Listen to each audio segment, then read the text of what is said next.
বন্ধুরা, আমি এখন বাগানে চলে এসেছি। আমার সাথে অর্জুন।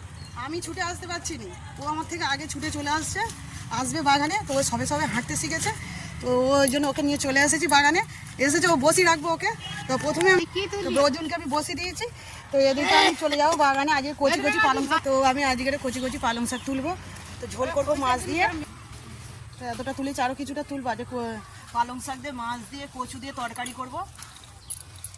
পালং শাক তোলা হয়ে গেছে, তা তুলবো না। এবার তুলবো মূলো শাক, এটা রেখে দিই। এবারে মূলোগুলো তুলবো, মূলো আজকের ভাজা খাবো। বড় বড় মোটা তুল থেকে দেখে মূলো তুলবো। এই হলো, খুব যে বড় বড় হয়েছে তা নয়। তো এতগুলো মূলো তুলেছি, তা তুলবো না। এগুলো সব এবার গামলায় করে নেবো। এবার অর্জুনকে কোলে করে নিয়ে যেতে হবে, খুব বদমাইশি করছে। এই দেখো, চলো চলো চলো, এটা ধরো, চলে এসো।